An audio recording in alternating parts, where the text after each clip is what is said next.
Welcome back, everybody. Welcome back to the Free Agents Podcast. Back for some more pre-agents, as today we are getting into the next season of Survivor. Yes, season 16, Micronesia. We're here to talk about it all, or something like that. Of course, I am Matt here with Brian Scally. Scally, what's up? Hello. Can we just watch Micronesia instead? Is that allowed? How dare you? This is so chaotic. I'm already here for it. I know it's messy, but I would say for me, okay, I watched this when it aired and then never again. And so obviously we're talking about the island. There is I feel like long history of it being panned as like the worst challenge season. There's nothing here. Like, what the hell did they do? In my memory of it, of watching it the first time, was it's not that bad. Maybe I liked it kind of. Obviously, there's a lot of like really bad behavior, problematic stuff is going to happen. You are going to very much dislike some people who are not around anymore and some people who are still around. But I was like, you know what? I'm interested to get to the island. And I don't know. I'm curious to see how that develops. yeah, I mean, that to me just feels like maybe an easy way to separate it from the rest of the challenges because it is so different in the way that people say like Big Brother 9 is the worst season of Big Brother. It's like same thing. There's toxic shit all over that place, but it's kind of an interesting season when you look a little deeper into it. And to me, BB9 is not the worst Big Brother season, but we're not here to talk about that today. Like you said, we're here to talk about the island, a very different season of the challenge, and we are going to be going into episodes 1 and 2 here today. Very short season in terms of episode run. I think it's 8 episodes plus a reunion, so one episode shorter than last time around, but this one is just incredibly different. We aren't showing up at a challenge house competing in daily missions, having your standard eliminations. TJ right off the jump is going to let all 20 of these challengers know this is going to be different. There's no challenges. And hey, your living situation is right behind me as they are out on a boat in the middle of the water. And we pan over to the island behind them that has accommodations. um there are structures. It's kind of so different that I'm wondering if it is going to be the worst season of the challenge, but not the worst season of reality television, if that makes any sense. Yeah. Where like if you're showing up looking for the challenge, this might not be exactly what you're thinking of, but like there's stuff here. It's just maybe a different reality show. So I'm very interested to see how that develops. Obviously, what TJ tells them is you're going to be living in those kind of like open air huts on the beach. They have maybe 2 walls. There's some beds with mosquito netting. There's a kitchen. That's pretty much what you got. But otherwise, there's no teams. There's no challenges. You are going to be fending for yourself with some air supply drops that are happening by the U.S. Army, to which I say, doesn't the U.S. Army have anything better to do? Like, is this where my tax dollars are going? Is to airdropping the challengers, Airdropping Johnny Bananas, like, yeah, some rice. Like, what are we doing? It's not the worst thing I'm paying for by any stretch of the imagination, but I would like to also reform this, please. What do you think is like, put yourself in the mindset of a producer of this show at the time. We like very clearly this is Survivor coded. They're not trying to recreate Survivor, but they're trying to say, well, what would happen if the challenge looked like Survivor? Even the confessionals all look like Survivor confessionals. Like, they're just being done out on the beach, no backdrop, no nothing like that. And just all of this is taking these people, and look, the one element that's certainly not Survivor is the alcohol that we'll talk about very soon. That there's plenty of that, but otherwise they're trying to make the living conditions as in the middle between what Survivor is versus giving them more to make it that this is not just Survivor. Yeah, I think it is basically trying to directly capitalize on the success of Survivor. It is like slightly different. They have more stuff. They don't compete in, like, you know, it's not structured the same, but I think aesthetically they're not hating that it's being compared. Not even a little bit. I mean, of course, that's again the whole reason that they created the concept for this season. It's called the island. So I'm just so curious, like if they were thinking to themselves, well, hopefully this goes well, and then we'll have the island 2 and the island 3, just like they have like 3 gauntlets and 3 infernos. And maybe every so often they can keep capitalizing off the success of people that care about both Survivor and the challenge and want to see their favorite challengers now go compete in a format like Survivor. It's 2008 at this time, and so what is that, around All Stars or so, like peak, we're still in very peak Survivor. Like is still a new concept and people are still very invested. People were just invested in the All-Star season, if I have that timeline right, to like see what it's like when their favorite players get to go out and do it again. So I can definitely see where this came from, but overall I will say generally glad that they only do this once, with the caveat of what's to come in season 29, that they kind of put a little bit back into it, but overall they don't do this again. Yeah. I mean, it is, look, no electricity, no AC, drinking water is scarce. Don't worry though. Alcohol aplenty. There's no shortage of that. They have outhouses, a ton of roofs, a ton of rice. But basically, that's it. That's all you got. And just like really quick question, we don't think they ever do this again, right? Like they peeked back into it for Invasion, but like especially given the trajectory of the show right now, this isn't doing it again. We're not No. coming back. I almost wonder if this is more expensive than renting a house. Could be. They have to build the structure, so Mhm. I don't think so. I don't even know if the budget is there. Yeah. So the way that this challenge is going to ultimately be won is so we have the island off, behind us in the opening shot, that's where you're going to be living. And then across the way, in what, I don't know, you call it your exile island, if you want to make the Survivor comparison, is the island where this big treasure chest of money sits. I believe it was $30,000, $300,000, like has been the prize lately. But Scally, there's specific caveats on how you get to the island, how many people can attempt to get to the island, and all of that. Yeah, we'll find that out as we go, but since we're podcasting about it now, we can just tell you. They'll find out over the course of the episodes, basically, that there will be keys. You need 4 keys to unlock the treasure chest at the end. There, you will have to get to the island, which is off the coast of where they are living, using a boat, which is mostly going to be supplied in the airdrops. You're not expected to build your own boat from scratch. And so you're going to have a key and have a spot on that boat in order to have a chance at winning.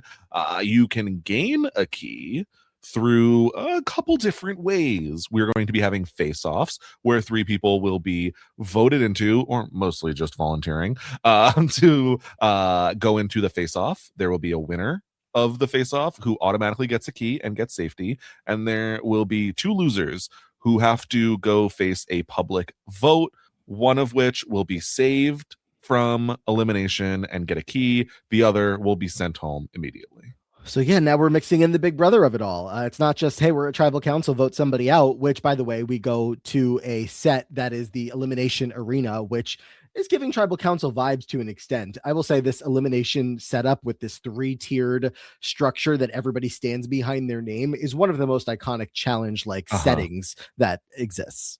Totally agree. I think it's the best part of the season is this setup. I kind of wish we had it every time. Yeah, the second that we show up there, it's like, okay, I know where we are. We're here in for this 8-episode run of like this insane season of reality television. So that will come back to many times here. But yeah, they have that set up, and the big brother of it all is the fact that it's not just, hey, anybody can go home. It's 2 people are on the nomination block here. The 2 people that lost the face-off, and one of them will be voted out, and that's how we're going to keep whittling the numbers down along the way to the end. Where I think you mentioned this, but yes, it's 2 boats. 4 passengers can be on each boat. So ultimately 8 people will be eligible to run the final, which is getting in the boat and getting to the other island to get to the treasure chest first. There could still be more than 8 people at the end of this game. We're told that if there are, it's going to be whoever, of course, has the keys at the end. You need to have a key to get on the boat and to get to the island to unlock the chest and so on and so forth. So now, yeah, this is the only time in challenge history where you need a key, you need a skull. There might be people left over. Where, spoiler alert, there are actually people left over with none of what you need. Whereas with those skulls, it was very much like, you might not have a chance. You all have a chance. You all definitely have a chance. Yeah. Yeah, no, we're still going to give everybody a chance at the very end, but this time I think I remember, yeah, that they kind of do that right. But I'll refresh A little myself less when we though. actually get there. Yeah. What do you think But about? Do yeah, you have anything more about the, I guess, the setup of the challenge, the rules? it's very interesting how they, as you also alluded to, like they TJ drops little bits and pieces of the rules over the course of episode one, and maybe even it's going to keep going. At least over the Mhm. first episode, he just comes back every day. Literally, the sun comes up and TJ shows up with like new rules to lay out. Uh-huh. Very much so. And I think that the rules will develop a little bit as we continue here. Uh, see once all 8 keys are given out, how that continues to develop. The only rule we haven't discussed is if you end up with more than one key, you have to give it to someone. If you end up leaving the game with a key, you have to will it to someone. So these keys can be gained in other ways. I don't know if people thought that given the volunteering for elimination that we would be assuming the keys would be like that rule would come into play so often. Yeah, we'll get to these first couple of face-offs, but yes, a couple of people are immediately going to be interested in getting the key early and holding on to it, which of course comes with the risk of you could end up going home if you don't win the challenge or win the vote. But it's a risk some people think that they have I to take. I have to assume that the producers thought that they would vote 3 like rookies in, the 2 rookies would gain their key, and then the next time like they might vote different rookies, they might vote the same rookies, but then like those rookies would be sending each other home and have to will their keys to other people in the game, and it just doesn't play out like that at all. And I think it makes for a worse season again, that like they just didn't think through their production design Mm-hmm. entirely. Yeah. And I don't know. I just think it's also interesting with the amount of keys that they have to give out. So, it's going to be True. 8 total keys with 4 on each side, each team. So we're through 2 episodes here today, and we're going to only have 4 keys haven't been given out. So there's still room, of course, for people to get them. But, we'll see about any keys getting stolen or handed out or whatever the case is along the way. So, yeah, there's probably even more setup that I'm sure we didn't get to. But it's a very complex season to have to explain. It's not just, there's a team here and a team there. You throw one person in, and those formats are pretty easy to understand. Not that this one isn't. It's just so not what we're used to. So Yeah, it's so different, and I think it's fun to discuss because I think, if it's known as the worst challenge season ever, like let's break that down. Like, were the rules broken from the start? Was there any way that this could have gone better?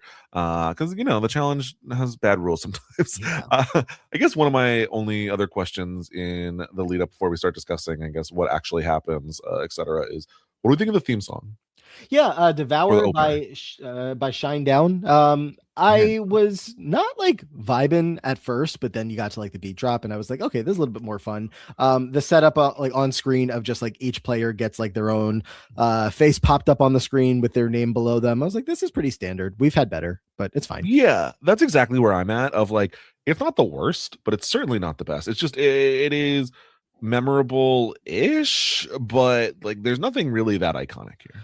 No, and you would think that they would try to go a little bit more iconic, like if we're recreating some Survivor, like I don't know, give me a little yeah. Like I don't know. I guess Oh, they that might can't have been a really do lawsuit. that, but like give me something that makes me think of Survivor. It's fine though. But we should talk about who's here and some of a little bit of the updates that we've gotten since we last saw some of these people. Rachel's back, who says she has no friends coming into this.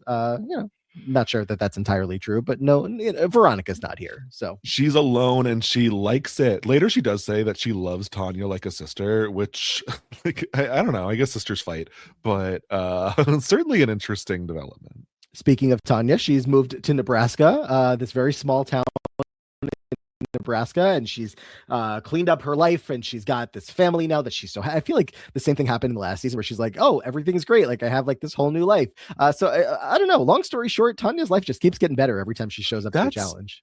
what I was gonna say. Is every time Tanya shows up to a challenge, she has like fixed her life. She's downsized. She's like Tanya's gonna end up being like home frontier, living by herself. Like just she keeps needing to remove herself from like her previous life in order to feel like she's accomplished something.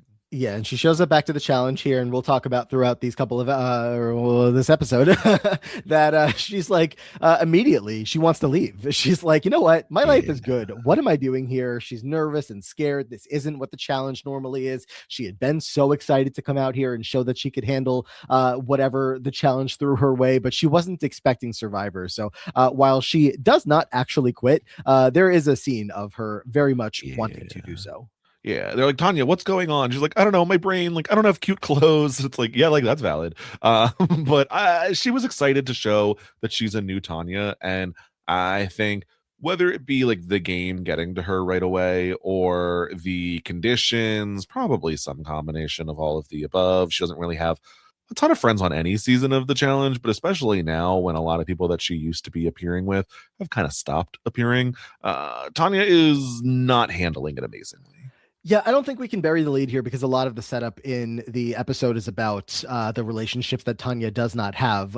Tanya will be the first person voted out in this episode. And Yeah. so we're going to see pretty much exactly why that is. Like you said, a lot of her friends, her former friends that she used to do the shows with, are not here. And we're seeing that become a theme. Like Coral last season, Tanya here, Rachel to an extent is telling us she doesn't have friends, but at least for now, we've seen the downfall of Coral and then of Tanya on these seasons where they're telling us about that being the case. So, you have Tanya here with Kenny, who's, one of the new standouts on the Mount Rushmore for us right now. And Oh they're boy. just not getting along. Yeah, controversially so. They are not getting along. They're going at it with one another. There's a bigger conversation here about Kenny and Bananas and their roles on this season and their hatred of women, essentially. But specifically with Tanya, Kenny, the two of them just not vibing. No, I think for Tanya, she's never accepted like mistreatment before. A lot of it has been thrown her way, but she's always stood up for herself, to various degrees of success.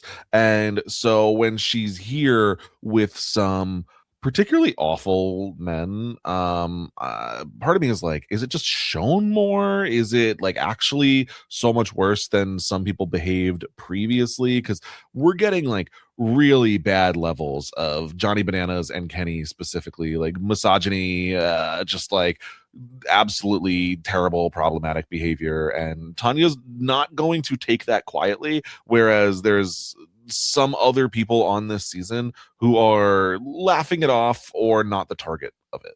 We're also talking about two people who, when they ultimately leave the show, their stories as to why that happens are, pretty intertwined to say the least. Yeah. Kenny and Tanya here. So the fact that we are getting, early stages of them having something story related to each other, something to obviously they're very opposed here as far as their feelings for one another. So just, I guess, something that is on the radar as we move forward in challenge history. But yeah, we get the scene of Kenny just being awful to Tanya, telling her to shut the fuck up and go take her medications, calls her the R word a million times, which yes, Like a different time, lot. very different time, but also a lot. And it's even if it's like, okay, it's not like the word then that it becomes now where it's like, let's not use that word. The meaning behind it is still like, what the meaning behind it was. And it's very, it's not meant to be a good word then or now. So the fact that he uses it over and over and over again, and she's like, oh, you call all of the women here R words. And he's like, no, just you, just because you are one. Yeah. Yeah, it's really bad. Kenny like calls Johanna in for backup here and is like, do I treat every woman like a piece of shit? She's like, I guess not every woman. He's like, see, I'm a good guy. I'm doing good things. It's just you, because you are a piece of shit. Like, okay, well, this it's really, really uncomfortable. Kenny has like been obviously like not good, and he's definitely said things that were problematic, but I think that the show and the audience has mostly looked at him as like, that's funny, Kenny, and I think that's turning here. Definitely feels like it so far. It's not. This isn't someone that you can just keep in a heroic role when that's not how they act as a person. It's like you want to use this guy for your laughs, for your funny confessionals, and it's like that's great. But also when he's being a dick and he's being the villain, you can't just pretend that he's not. Like I'm sure that there's been plenty of seasons that they've covered that up for your bananas or whoever. But like this, it's impossible to not show how awful him and bananas are Yeah. this season. So And like, look, was Reddit around then? Like, I don't know. If you were going to Reddit, if you were going to the message boards, and like, what percentage of people were still on Kenny's side? Like, it was too high. Like, that I feel like we can confidently say for is sure. the show was, yeah, showing his bad behavior, and it is. I don't think treating him in the exact same way that they've treated him in the past, but I don't think it was a deal breaker for everybody. We have Derek here. Derek Kaczynski is back after a season or two away, whatever that was. I think He one. Yeah, he just got married and has a child on the way, which very interesting because IRL today, or not literally today, this past week, Derek just announced him and his wife have another child on the way. That is his Oh, third child. It's not the same. He's married to different someone wife. new than he was with Yeah, okay. back then. But yeah, I remember him talking about this on a podcast or two when because this is now his third child again, the second one with his current partner, and there's a pretty big age gap obviously here from this child that he's having right now to the child that he has maybe it was last year 2025. So big changes for him in his life, but him and his wife wanted to have children, and so they have, and it's just very interesting to track the journey of these people. I remember back in the day. So I was never I hardcore pushed off doing social media for like a while as a kid, and especially in like the MySpace days. Like I know I maybe had one for a day. Like I just was never, but like I might have lurked MySpace. And so I remember when it was all of a sudden like Derek Kaczynski's having a child, and now he's gonna get married. And I was like, Derek's never coming back to the challenge. Oh no. Like I'm so upset. I thought Derek was moving past things. And so to see Derek show back up was like, oh, I'm very excited that he's back. And I'm very interested to see like who is Derek now? I also feel like when we were younger and we found out that like someone that we perceived as close to our age was having a child, we thought that the world was crashing down on us. Like Jamie Lynn Spears is probably the number one example for me of like us being kids and we're like, oh, the show's ending because she's pregnant. She's pregnant. She's having a kid. What? And so Well, yes. But let me just say I did not see Derek as close to my age. okay, So fair. different situation. Fair, fair, fair.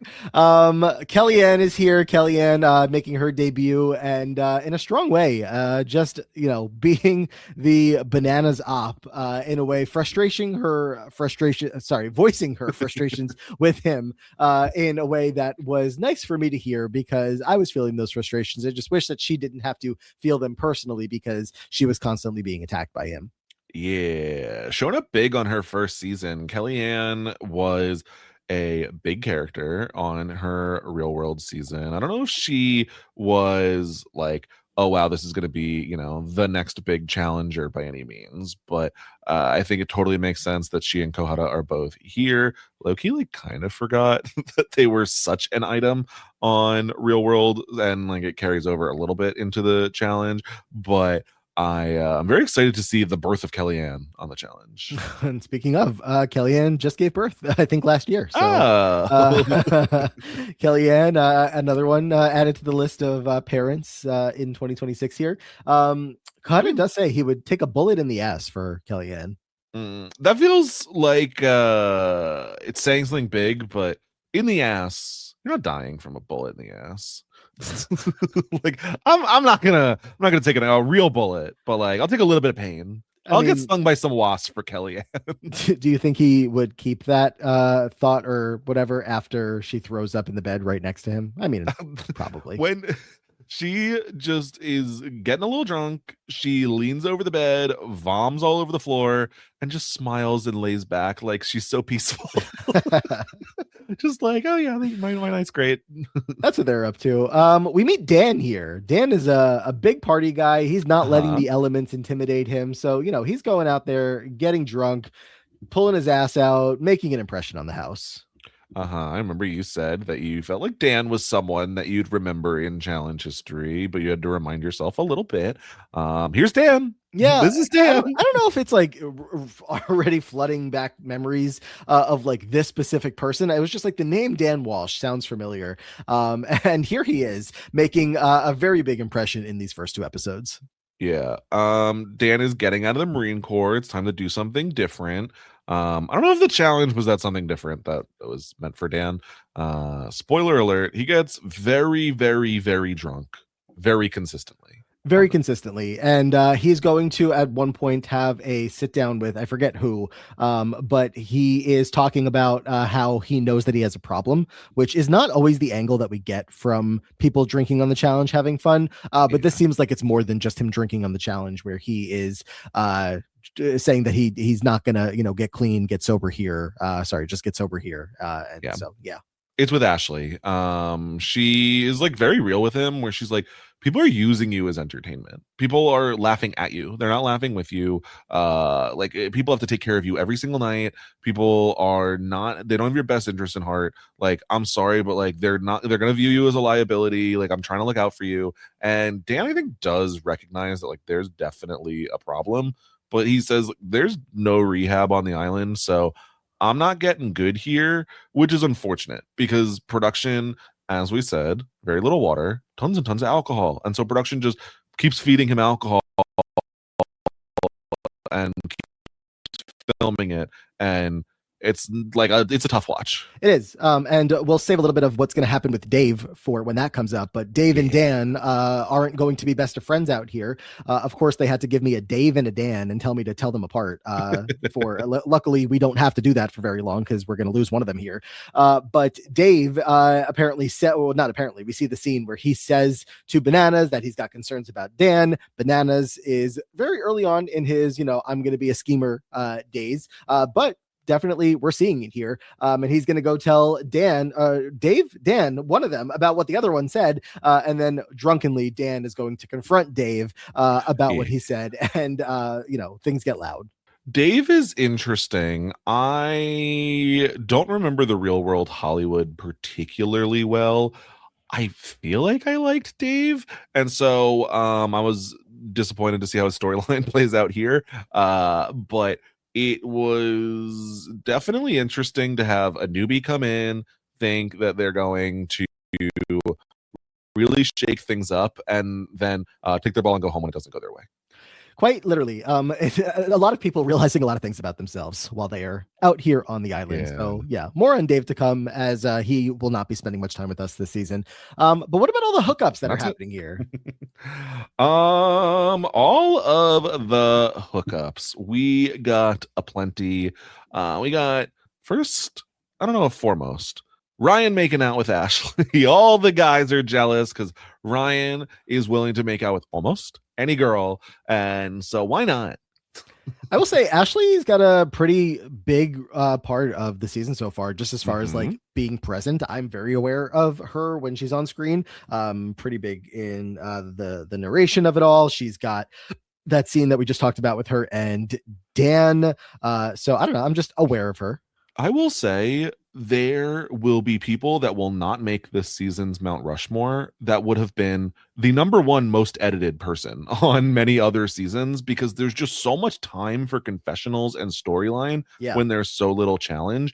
And I don't know that that's always like a strength. I feel like sometimes the storylines are either repetitive or problematic or not fun and like brings out the worst behavior. But we're going to see a lot of these people. And I absolutely love that compared to, the seasons where we are just getting challenge elimination, small scene, very small scenes of stuff going on back at the house. So I was going to say that's exactly it. Is there's people who will be on a few episodes this season, and I suspect you will end up remembering them better than people who did like 3 seasons of early challenge sometimes. Yeah, name names at Frank. No, not Frank. Frank's a horrible Wow, example. Frank. Okay. The thing is, you can't come up with their names. Exactly. That's the problem. We also have Jen and Rachel making out. And Jen just needs to be very clear up front here that she doesn't date or hook up with girls. This kind of just happened. And it's really funny to like know where Jen is at in her life these days, that like this caveat makes a lot more Funny is sense. a word.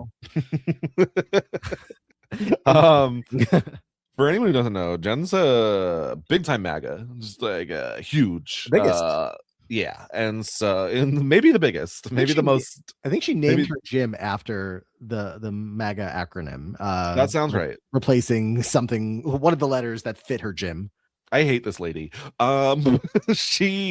It's very odd. We get a little bit of a Brooke 2.0 here, which is funny because they both come from the same season of The Real World, where they both end up on very different paths in life, as we found out last week. But Jen saying that she and Rachel have an immediate chemistry, but she doesn't have an attraction to her like she does a man. She doesn't date girls. She doesn't even hook up with girls. I mean, I would call this hooking up with a girl personally, but I don't know. The gym is it's a CrossFit gym called MABA, MABA Lab, and I am struggling to find what the acronym stands for, but that's just that. That's what I was doing while you were just talking. People are like, "Oh, like get her on All Stars, like cancel my subscription." Like I don't need. I know. So they're hooking up, and to bring it back to Kenny, Kenny is also finding some love out here. Maybe not love in the heartfelt way, maybe some love in which let's rewind just a bit to the last podcast we recorded talking about the reunion of the Gauntlet 3, where Johanna was saying that Kenny is just mad because she won't hook up with him even though she's single now. So why is Kenny mad now? Because he still seems very angry. But yeah, Kenny and Johanna, it's certainly a storyline. It's Kenny is like, I hate Wes, he's the worst person in the world, like I hate that ugly ginger, and that is going to happen a lot, and I don't really even know why. Like I know that they do hate each other, but like what happened? I mean, is it just easy to make fun of Wes? I don't know. Wes has not even been here. He won his challenge and disappeared for 6 seasons. It's interesting. I'm sure there's been plenty of interactions with these people offline, but I don't know. I know that like Evan felt manipulated by Wes, but like I think we both didn't think that was really Wes's fault. So Kenny just bandwagoning this like kind of unsubstantiated hate. Wes is cocky, but like I don't know, hold up a mirror. Yeah. So are you.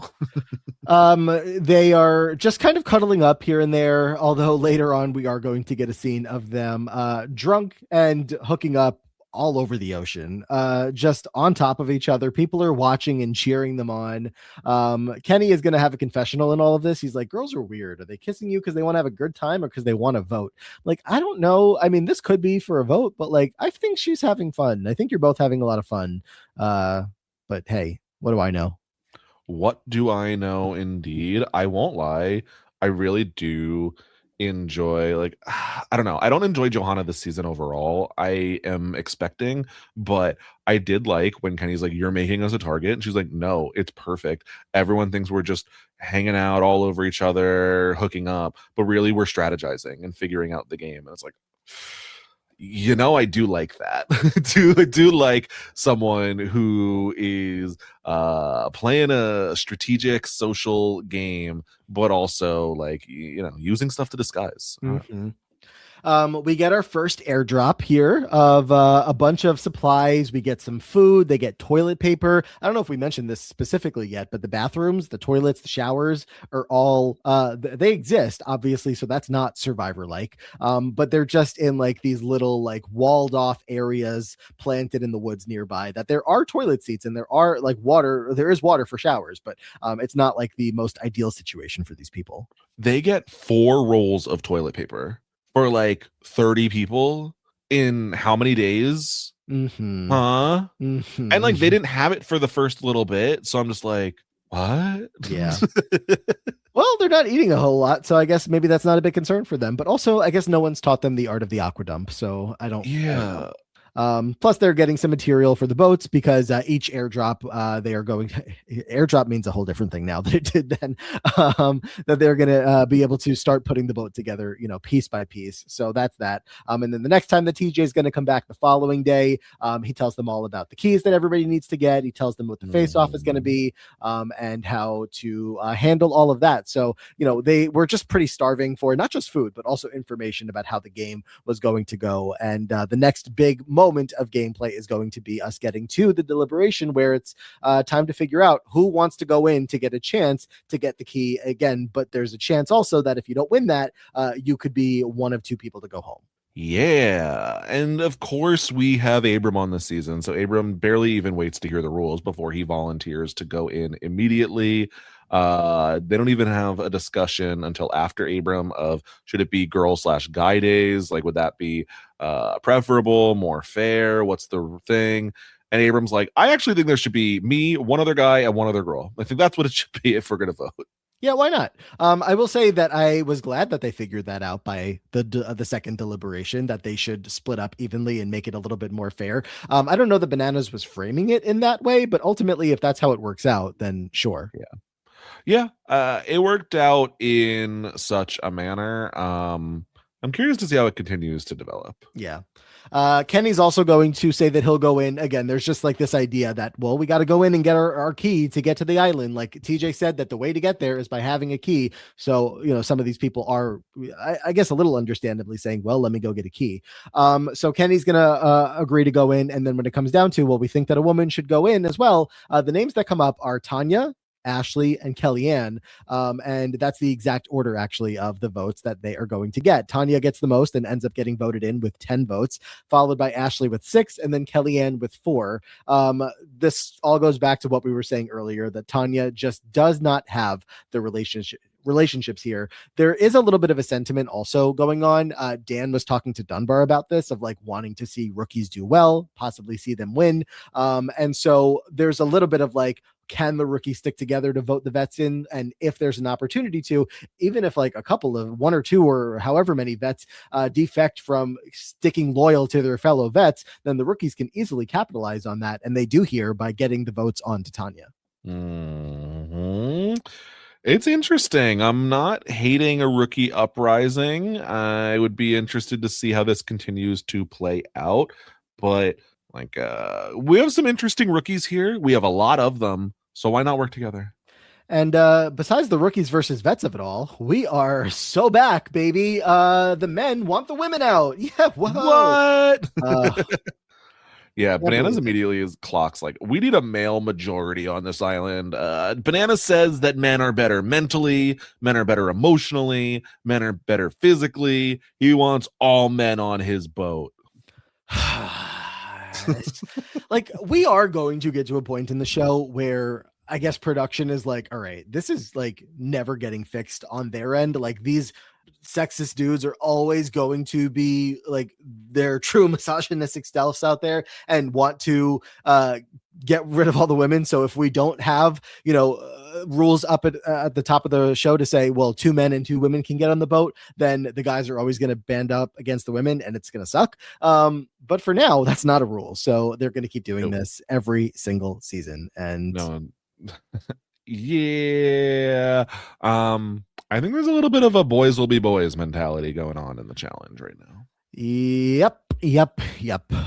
Tanya's feeling pretty down because she just got all these votes, but she's hoping that this can be positive for her to go and, get her feet wet, quite literally, for this first challenge and, get herself a key. So let's talk about Leaning Tower, which is going to be Tanya versus Abram versus Kenny. For Leaning Tower, they each have I think it's like a stick of bamboo. They call it a telephone pole. Yeah, sure. Okay. Actually, that makes more sense. Telephone pole. It's a big log over the water that has 12 different holes in the pole in order to put little spokes in and build kind of a little makeshift ladder. In order to get those spokes, they have to go dive down underwater to a line that has them attached, bring them back one by one, and build that ladder in order to climb out and ring a bell It's really not even a competition No, in terms of how Tanya this really thought that there goes. could have been a chance for herself to win Mm. this one. She felt, how great would it be to take down these two guys? And then they get going, and you like, cut ahead 30 seconds, get the scoring update. It's like Kenny and Abram with like 6 each, and Tanya with 2. And so that's just going to be the way that Yeah. it continues on. Tanya struggles to even get the first peg out. She's crying of like she wasn't strong enough. Were they just in there like that firmly? That sucks. So she never really stood a chance. And Abram is just an absolute animal. Even pretty far ahead of Kenny for most of this. For most of it. And then Kenny, it seems like, gets a lead back over Abram. It's a little back and forth. Ultimately, Abram is going to get the win here. So he gets the first key and a Zune Media player. What do you think a Zune Media player goes for these days? I can tell you. Ooh, give me And we're $35. we're talking eBay here, so these are vintage items that if you That's the want to get your thing. hands on one. I'm saying $35 because I think it's useless, but there's the collection aspect. I'm seeing 85, 98, Whoa. 130, 50 on Poshmark, 100, Okay. 99. You know what? Their Zune media players might be worth more now than they were. So yeah, Abrams got the win here. It's going to ultimately end up being Kenny versus Tanya in this elimination. I'm just trying to see if I had anything else here. Kenny has a comment about, if I lose to Tanya, just send me home because I don't deserve to be here. He also says that everybody should get rid of him if they're smart. This would be a good opportunity to vote him off, and I wish that they took him up on that, but they don't. Tanya, look, when we get to elimination, as you said, there's this big elaborate setup where everyone is going to be standing behind their name plaques in these big like stadium standing arena, and it looks very cool. The two people will have to make their pitch in order to stay. Tanya has not a bad pitch of like there's lots of guys here. They are teaming up with each other. They are going to take a spot on that raft that you will not have. I'm probably not taking a spot. I might be one of those people who's waving at you from the beach because I don't have a key. So keep me in. Kenny is going to have a spot on that raft. He's not going to pick you to be on his team. Don't keep him in the game. And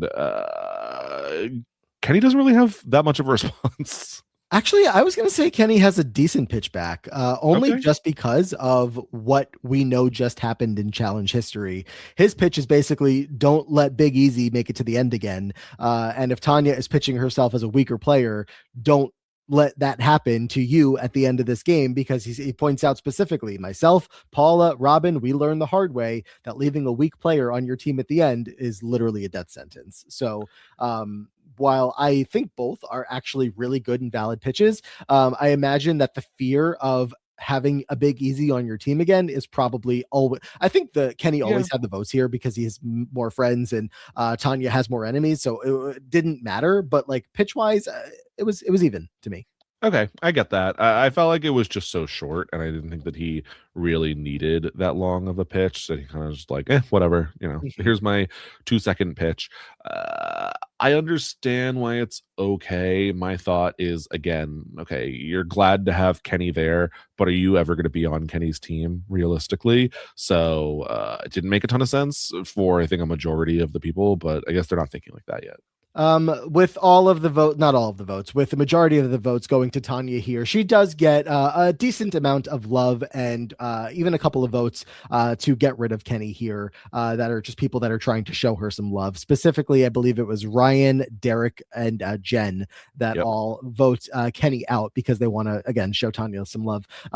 People aren't like thrilled to see her go. I mean, some people were fine with it, but it was just of the two options, people were like not getting rid of Kenny. I have a question. Yeah. What did Kohada mean by saying he needs to send Tanya back to Pizza Hut? So I Googled it. I found nothing. I was like, surely there's Okay. like a Reddit post about like Tanya's history with Pizza Hut, but no, nothing. My thought is that Tanya probably was like, I miss food, I miss Pizza Hut. Like, valid. I could kind of go for a Pizza Hut pizza right now. Where she's like, my small town only has a Pizza Hut, and God, I was like, we'll get you back there. Maybe. But it came off very shady. Like, go back to Pizza Hut, girl. Bye. You know what I like the most of all of this? Banana saying that Kenny will probably be at his wedding, which I said that would still be true if he wasn't such a child and, Ooh, ooh. grew up a little bit to Yeah, have a wedding. But maybe the reverse was true. yeah, probably. But Probably. yeah, I don't know. The Bananas wedding is still on the I mean, radar. cut ahead to season 41's reunion where he says, he's put his whole life on pause for the challenge. So, all these years later, he still hasn't had the wedding because he wants to put the challenge first. Wait, does that look, is that colored any differently now that Bananas gave up having Kenny at his wedding? Oh, no. I think um, he gave up less. by the way, also Paula voted for Tanya because she's too pretty. Sure. Yeah. Okay. Tanya is sad to be leaving here, but she also makes a comment that I don't know. I'm clocking all these comments about people that are getting ready to move on with their lives from the challenge. She says maybe it's just time to pass off the baton. Maybe she's moving on. Might be time to pass the torch. Yeah, Tanya is winding down the career, and I wish, unfortunately, this had been the end. Yeah, just given what we know is to come, but it's not. It is her second to last season here. She will be back one more time 2 seasons from now. Again, this every other pattern. She just kept pretty consistent throughout, Yeah. up until the end of her run. So we'll close the book on Tanya when we get there. Obviously, not the biggest part of this season. She was probably more than happy to get going, despite the fact that she's coming off a little sad here. Like she didn't want to be there. No, I think it's fine. I think that Tanya is a super important character in challenge history, and obviously we have recognized that, but I think the sun is setting a little bit. It is, it is. But back in the game, we are going to really we're going to end episode 1 with really solidifying the alliance here of Johnny Bananas, Kenny, and Derek. These 3 guys want to work together. They want to run the show here. Kenny says, who else would do it? In olden times, they would take the most beautiful man in the village and make him king. So crown me, because that's all of Kenny's confessionals. But yeah, they feel really good together. And we're also going to see and kind of hear more in like the preview for episode 3 that they also basically have Paula and Johanna on their side, where Paula and Johnny are obviously best friends from their original Real World season. Kenny has Johanna just as far as they've been hooking up, and they have been, I guess, working together in whatever way, even all the way to the end of this episode where they're doing whatever they're doing in bed, and Bananas is going to show up and drop off a condom and a coconut.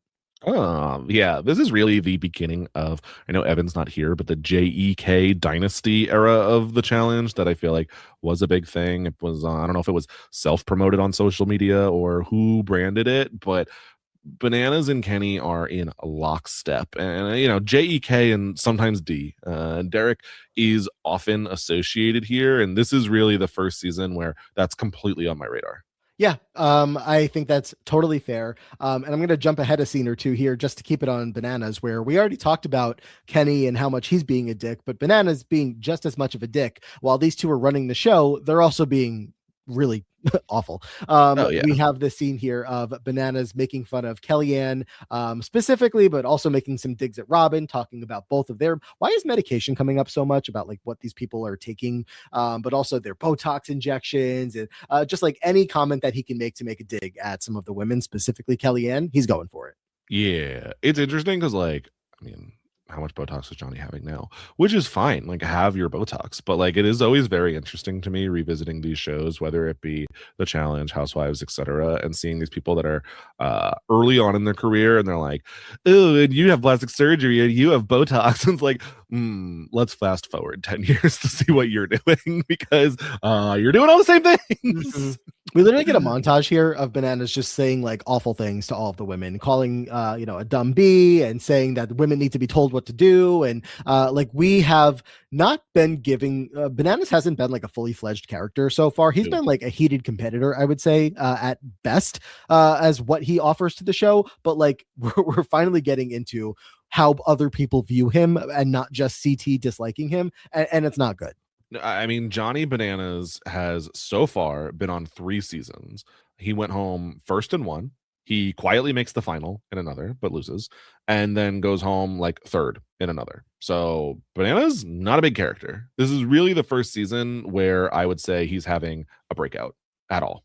Mm-hmm. No, for sure. And not good reasons. No, even some people that I feel like I didn't associate with being anti-bananas already are. I know that, we're going to talk about a lot when we get to season 40 in the rewatch, the Rachel Robinson, Johnny Bananas relationship. And even back here, she's Mhm. talking about not liking him very much. Evelyn doesn't like bananas. She says he feels like he has a lot to prove because he doesn't have what it takes to get to the end.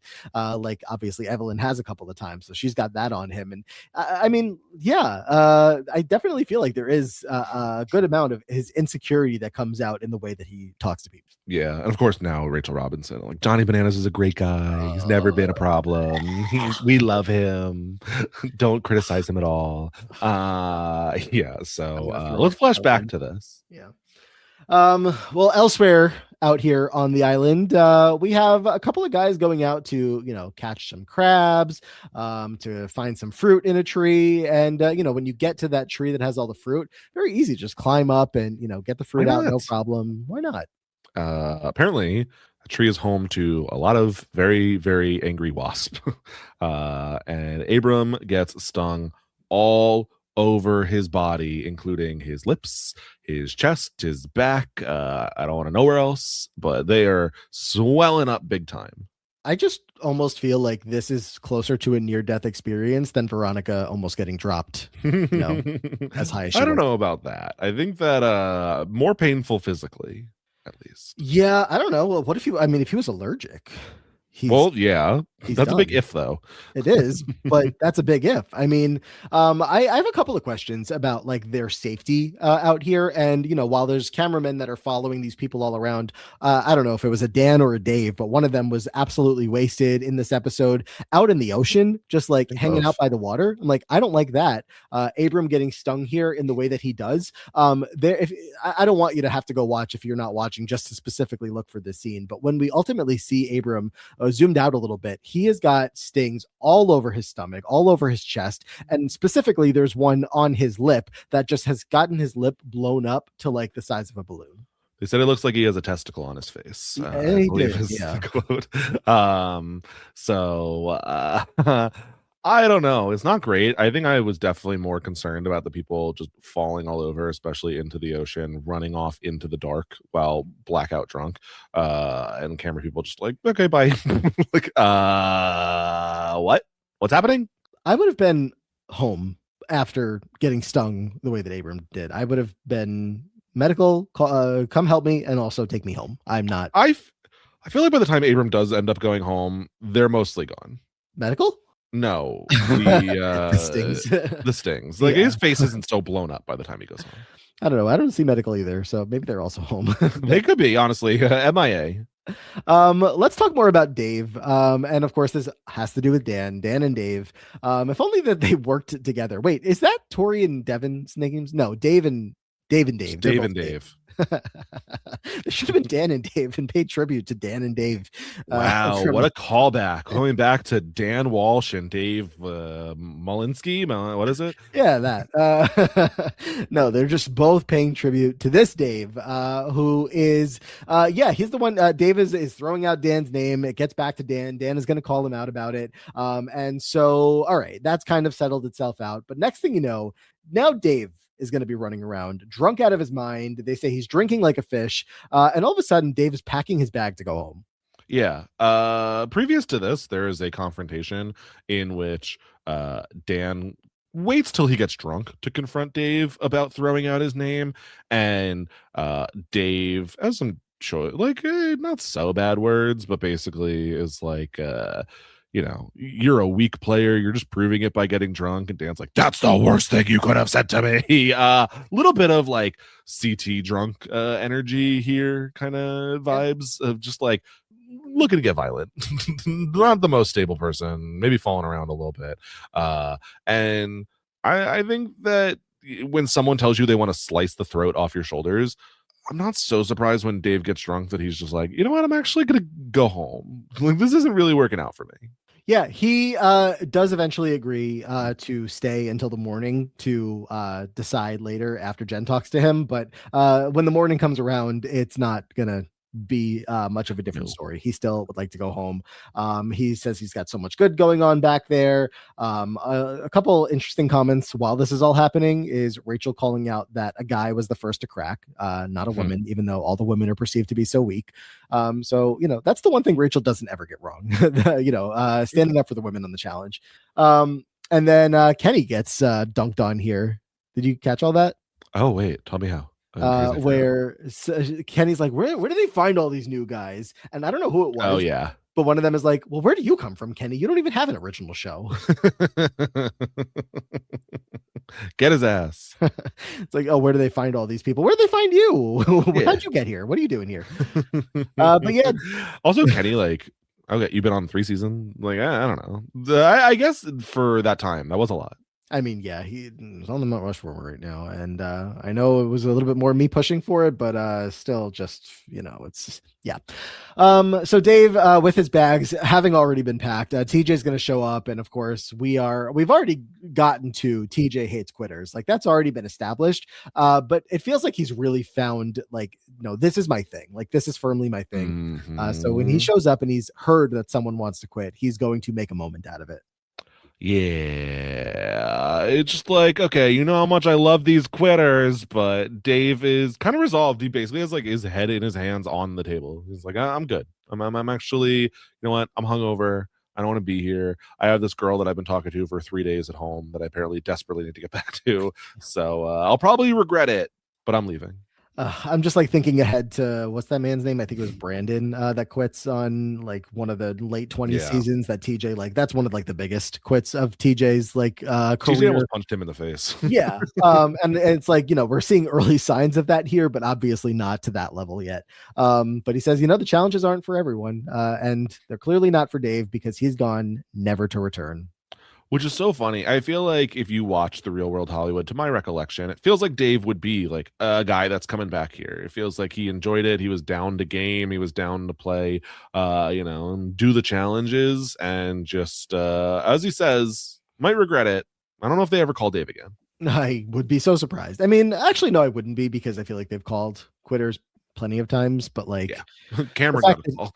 Yeah, the fact that he never actually does come back though, it's like, all right, we're good. They get another drop of more supplies and more pieces for the raft. But interestingly enough, in this one, they also have a cell phone given to them.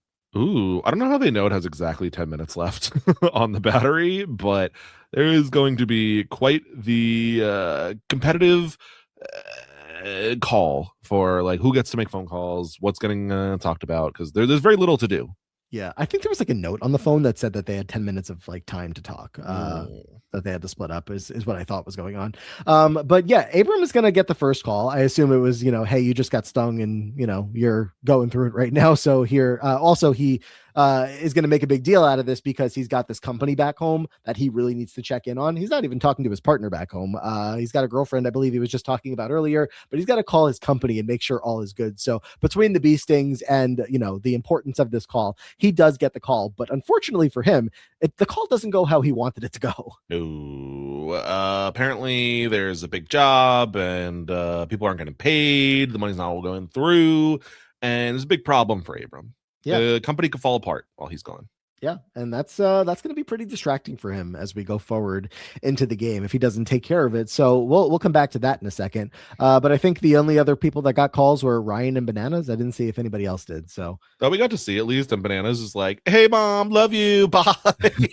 Like, okay, that's it. But hey, we got a phone, and yeah, it had like really weak signal, really low, bad battery or whatever. But they got a phone, which is early.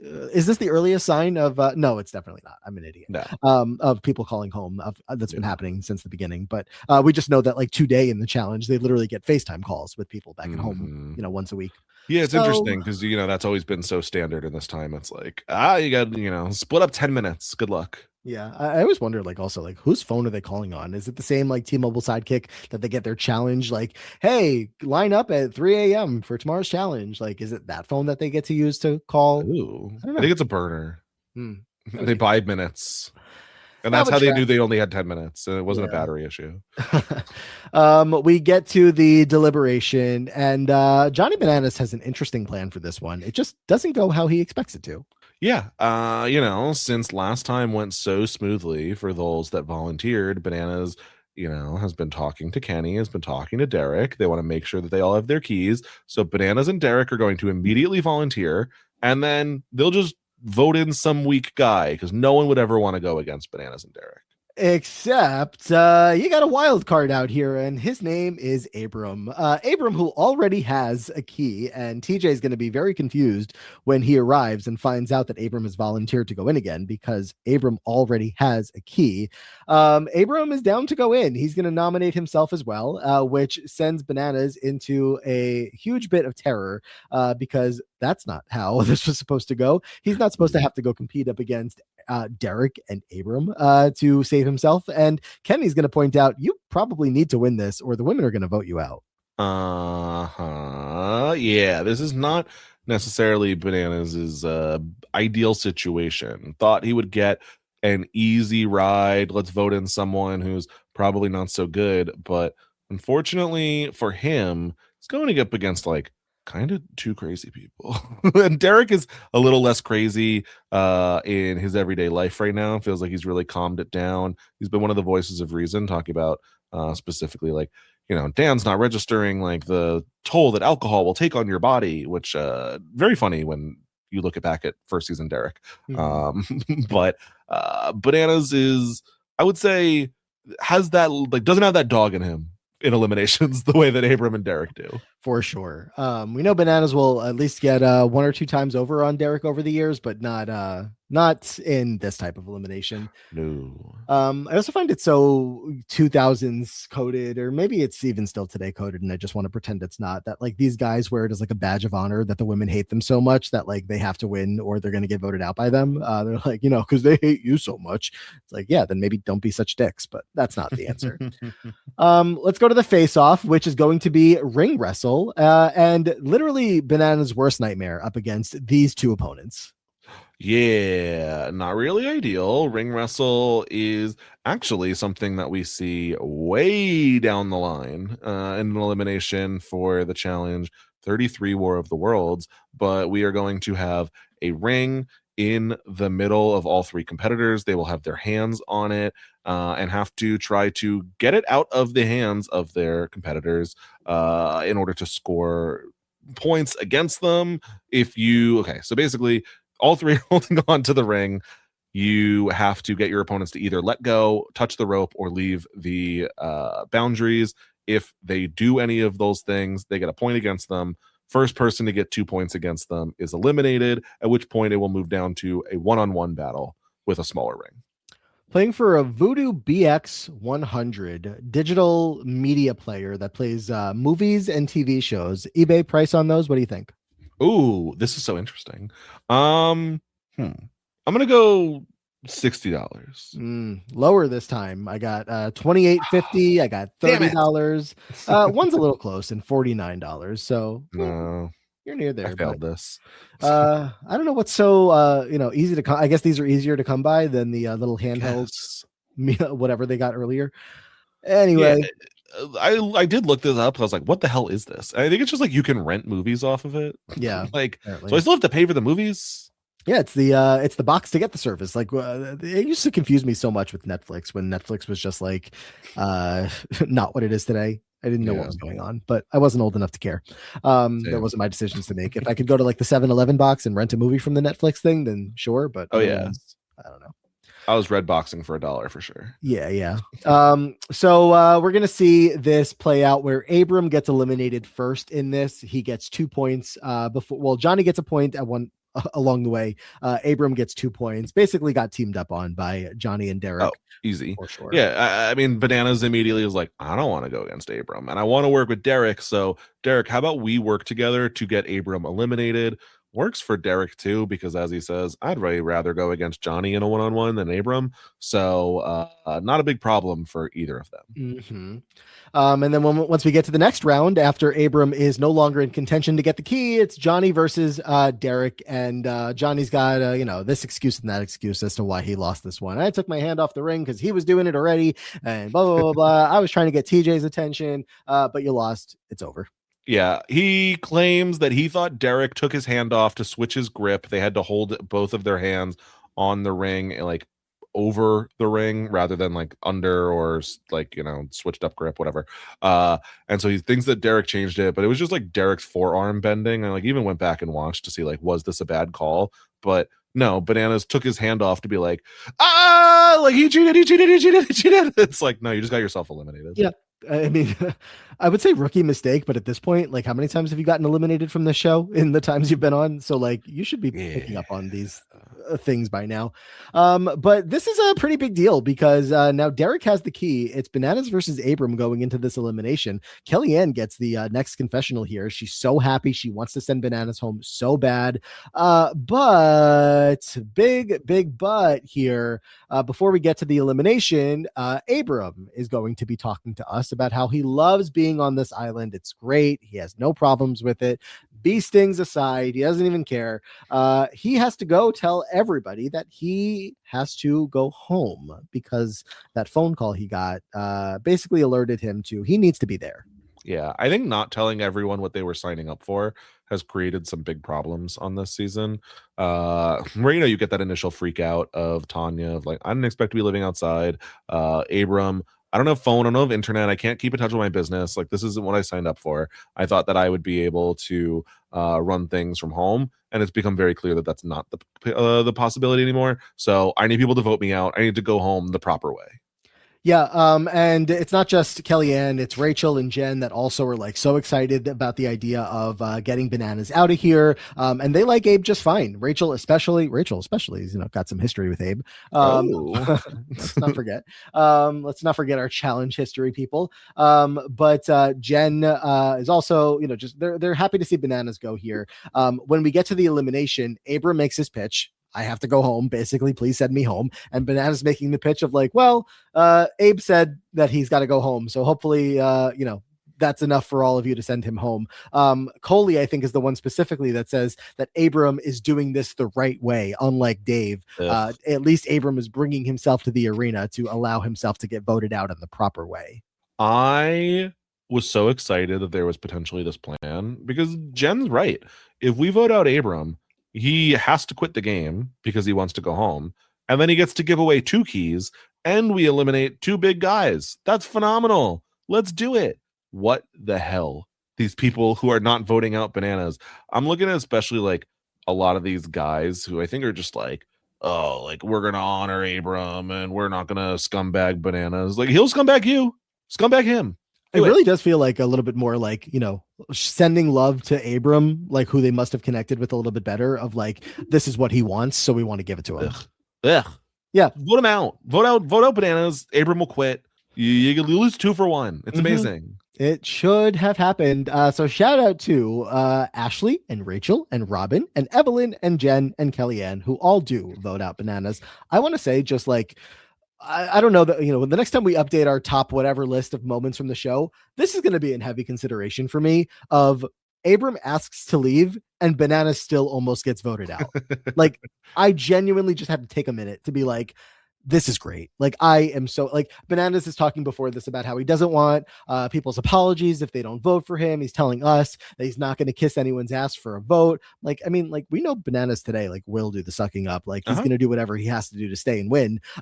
So to see him like early on, just like in his true, like, whatever, man, like I'm too good for this, but also like, I'm going to play and manipulate. It's just like, he's always been a douche, but he's going to be the most optimal douche that he ever can be in these early stages of his career. Yeah, crybaby douche. It is annoying that we got so close. I would say for the first 2 episodes to have it be Tanya, who like almost was gonna quit the game, Dave quits the game, Abram basically quits the game. Not the most compelling series of boots. I think there's good stuff in these 2 episodes, but it's I could see why people would be frustrated with the season so far. Yeah, totally fair. Abram is going to end up giving up his key to Dunbar, which was pretty random as hell. random to me. I guess you probably most people. He didn't like go to Dunbar and be like, Dunbar, I gotta go home. I love you, buddy. Like, no, he goes to Rachel, and yet he's doesn't give Rachel a key. Fuck her. Like, which what? is where I said to myself, okay, all of these women just voted to keep him, and he doesn't reward any of them with a show of like game loyalty or anything like that. Granted, you could also say that he wanted to, I don't know, give some help to the people who voted him out as he asked for, but like the people that voted Johnny out were showing like extreme friendship, and we want you to. But it was also anti Johnny, so there's whatever. True. Abram still sucks too. They both suck.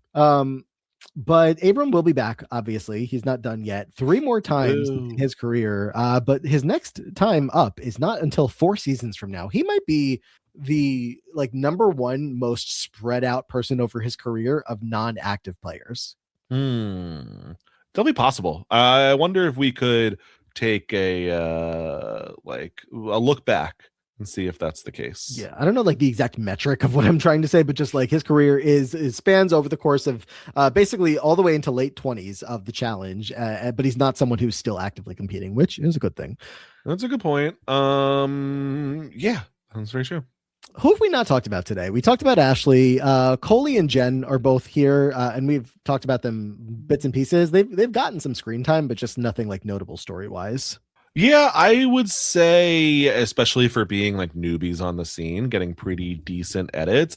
There was the whole, we talked about Bananas being a douchebag element of it, but the fact that he was specifically criticizing Kellyanne, being like, I gave you food for Ashley and she says she never got it. And so Kellyanne was the one screaming about like, I would never screw over a friend. How dare you? Has to get comforted by Evelyn. So a little bit of Evelyn's story popping up in here, recognizing that she doesn't want to go against the big powerhouse guys who seem to hold a lot of the power in the house, despite the fact that she's generally been in that group in the last couple seasons. Right. So whenever she's like talking about not being, pro Bananas or pro like that group in general, that's interesting to me. We have Paula, who's been involved, we're told that she's involved, but not like much on the show. Same thing kind of for Robin, who again, I'm just like, what are you doing here? But sure. I love your Robin hatred. It's just, there's nothing happening lately. And I am not seeing it myself. Look at Tyree making it through the first 2 episodes. Look at Tyree getting no confessionals in the first 2. Did he get any? Let's check the confessional chart. Tyree has 2 confessionals. They were both in episode 1. Tyree, truly a miracle he keeps getting cast. Climbing up from the bottom of the list, we have Tyree with 2, Kahada, Ryan, and Robin all with 3. We have Ashley and Coley with 4. You know what? At least like some of these people feel like they have storyline. Like I think the fact that Ashley's or like Ryan's were concentrated in 1 episode made it feel like they were a bigger presence than they probably were. Agreed. And then looking at the top of the list, it is obviously not surprising that we have Kenny and Johnny Bananas up at the top. 23 confessionals for Kenny so far, 22 for Johnny. The next highest is Abram, who goes out in this episode. He has 16, and then everybody else kind of falling somewhere in the middle. So yeah, big stretch of people falling in the 5 to 7 confessionals. Lots of zeros on the board in terms of we're just gonna leave people out of entire episodes. But some of those people I think might make it a little deeper into the season, so we'll see when they do pop back up. We don't like update the Mount Rushmore every step of the way so far, but you can already tell a little bit about who this season is shaping up to be about. Whether they make it to the end or not, we'll see. But it's definitely heavy on the Bananas, Kenny, and I almost said Evan, but Derek story so far, with a little bit of like the Kenny and Johanna that are mixing in there. Bananas has his adversarial relationship with Kellyanne, and so that's been a big factor, but it's early, so definitely early. I will say in my mind right now, knowing a little bit about how the season goes, I have 4 people specifically in mind, and I'm very curious to see if that changes things, because I know so many people do have storyline. And again, I think that this is a season where the 10th biggest person on the season could easily replace someone on a different Mount Rushmore where there's a lot less confessionals or a lot less time for story. But I'm curious if my 4 holds true the whole way through. And I will say, just to further my own advocacy for the Mount Rushmore changes that we made, Derek popping back in here, we obviously just replaced Derek on the main men's Mount Rushmore. I will say through 2 episodes, I don't feel like that was an incorrect call. I For me, Derek is not like a star confessionalist, but there are lots of people who I think don't get confessionals that I think their presence is still big on the like franchise. And so I think Derek is someone who it's like, and Derek's here and he's going to kick your ass in elimination. And like he is the underdog and people root for him. Like I still think that's a thing. You just don't need to show as much of him. Yeah, I said this obviously last time. I just still find myself feeling like he's like a Yeah, firm number 5. I just don't feel like his story, like him just jumping back in here, he has, less highlight than both Johnny and Kenny when it comes to this alliance, which is a good thing because it means he's not being as much of a jerk to the rest of the house. That's why they're getting highlighted, but it's still, it doesn't feel like Derek is back after a season off, and it's like Derek's back. It's just like Derek is back. So I don't know. Yeah, no, that's definitely in consideration anytime thinking about Derek, and kind of almost makes sense given that, like we said, it's the JEK dynasty era and sometimes D. Yeah. Well, that's about it for today. Do you have anything else? No, I am interested to see how this season continues to go. Again, the reputation is so bad that I am very much interested to see if it lives up to the terrible expectations that people try to set. I will say one more thing. I didn't expect this to happen whatsoever, but just noting that with all of this, they're trying to be Survivor. Obviously, they don't mention Survivor once. This isn't No, of course not. Of course, it's not like, oh, what is this Survivor that like maybe I would have expected. I'm sure somebody said that out there over and over again, but we are nowhere near the world of like saying the name. Lawsuits. Yeah. We're already playing a game of, are we trying to pull on the imaging a little too hard? It's not like they have torches that they're having to carry it to the eliminations or anything, but I think they're being very careful. I agree. Well, that is, I guess, all I have as well here for today. Part 1 of the island coverage. Very interested to see what's going to happen next. As we were talking about, lots of more time on this season for seeing what's going on with these people's relationships back at the house, any drama that's going on. And something tells me it's not going to change over the course of these episodes with the level of drama that we're getting so far. So that's something. That is definitely something. So we'll see. Otherwise, right now we are covering in real time House of Villains. So make sure you're checking that out. We're talking every single week on our bonus episodes on Patreon, patreon.com/The Free Agents Podcast. That's where all of our Survivor 50 coverage is, plus anything else going on in the world of reality TV. Don't know when exactly, based on when you're listening to this and all that stuff, but a Challenge 42 draft is imminent. It will be coming very, very soon. So keep an eye out for that. That is going to be, of course, exclusively on Patreon up until the cast is officially announced, which is probably months away at this point. Definitely weeks away, maybe months. So check out our Patreon if you want to get that draft as soon as it drops. A very fun guest planned to talk to us for that one. Ooh. So excited for that. Anything else for you? I don't know. Look for me here. Look for me on social media. If anything I'm doing, check Twitter at Brian_Scally, Blue Sky, Brian Scally, and I'll see you there. Sounds good. And check me out on the Diary Room podcast in real time. We are in between rounds 1 and 2. So round 2 will be starting towards the end of March here in 2026. Check that out. We're trying to find the best Big Brother player of all time. It's a very fun podcast if you're a Big Brother fan. So keep an eye out for that. But otherwise, yeah, that'll be it for now. Thank you all so much for checking this one out. If you're enjoying it, again, Patreon or 5-star ratings and reviews are the best way to help support the podcast. Again, if you're enjoying, but that is it for now. Until next time, take care, and we hope to see you all in the future.